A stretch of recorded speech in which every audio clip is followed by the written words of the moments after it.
एक आदमी काफ़ी वर्षों तक गुरु के साथ रहा। एक दिन उसने देखा कि उसका जो गुरु है वो पानी पे चल रहा है। बड़ा चकित हुआ। गुरु जब वापस लौट कर आया तो उसने गुरु के चरण पकड़ लिए, क्योंकि चमत्कारिक चीज़ों से लोग ज़्यादा चकित होते हैं। उसने गुरु को कहा, मुझे भी ये सूत्र बताओ, जब तक ये राज बताएंगे नहीं मैं जान कर रहूँगा, मैं छोड़ूंगा नहीं। ये रहस्य मुझे भी बताएं। गुरु ने कहा, इसमें कोई रहस्य की बात नहीं है, प्रभु पे भरोसा हो तो सब कुछ हो जाता है। एति निश्चयति, परमात्मा पे श्रद्धा हो सब हो जाता है। तो उसने कहा, कैसी श्रद्धा, मुझे भी बताएं। गुरु ने कहा, सिर्फ राम का नाम बहुत है।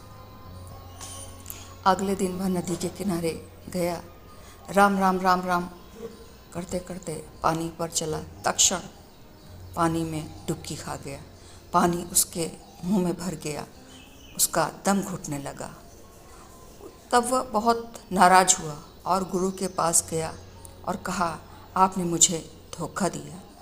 मैं राम राम राम राम करते करते पानी पे जो चला डुबकी खा गया, सारा पानी मुंह में भर गया, मेरा दम घुटने लगा। वैसे मैं तैरना जानता था, मगर इस ख्याल से कि पानी में मैं डूबूंगा नहीं, सो मैंने कोई व्यवस्था भी नहीं की थी। मेरे सारे कपड़े ख़राब हो गए और डुबकी भी खा गया। आपने धोखा दे दिया। मैं आप पे विश्वास करता हूँ, ये आपने सही नहीं किया। गुरु ने कहा, कितनी बार राम का नाम लिया? तो बोला, क्या कहते हैं, अनगिनत बार लिया, बार बार लिया। पहले तो पानी के किनारे खड़ा रहकर राम राम करता रहा ताकि शरीर में बल आ जाए।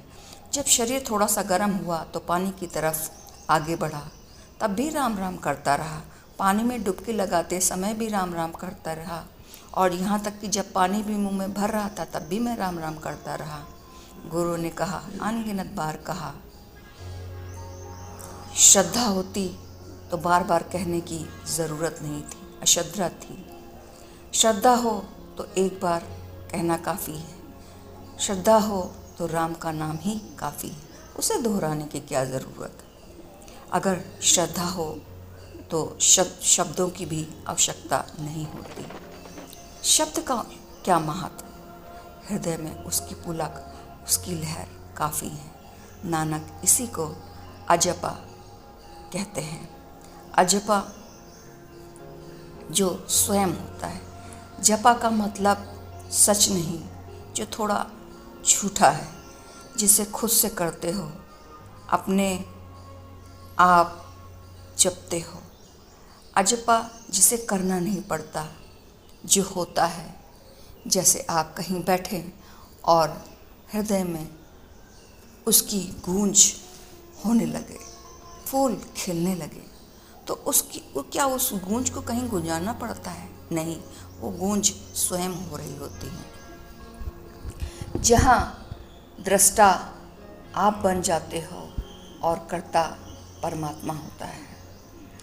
अजपा का अर्थ जो तुमने जपा नहीं थी, जो तुमने जपा नहीं था फिर भी जपा गया, जो अपने आप हुआ। अजपा जिसे तुमने नहीं किया वो स्वयं हुआ। एकमात्र स्फुरन जिसे तुम नहीं करते वह स्फुरना होती है। जैसे वृक्षों के पे फूल हैं, वृक्ष फूलों को खिलाता नहीं, फूल खिलते हैं। इसलिए फूल में बड़ी सच्चाई, बड़ी सुगंध होती है। फूलों के रंग बड़े अद्भुत होते हैं, अपनी तरफ खींचते हैं, उसमें परमात्मा की झलक दिखाई पड़ती है। जैसे पक्षी गाते हैं, वो गाने की चेष्टा नहीं करते, गीत उनके कंठ से फूटता है। जैसे झरनों की बहती हुई आवाज़, जैसे हवा बहती है, जैसे सूरज का निकलना, वृक्षों पर सूरज की तैरती हुई किरणें, पक्षियों का गीत।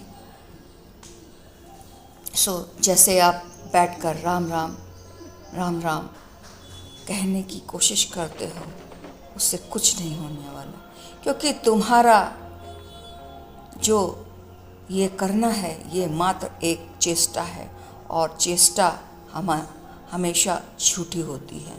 तुम्हारा किया सारा प्रपंच है, तुम्हारे किए से तुम कहीं नहीं पहुंचने वाले।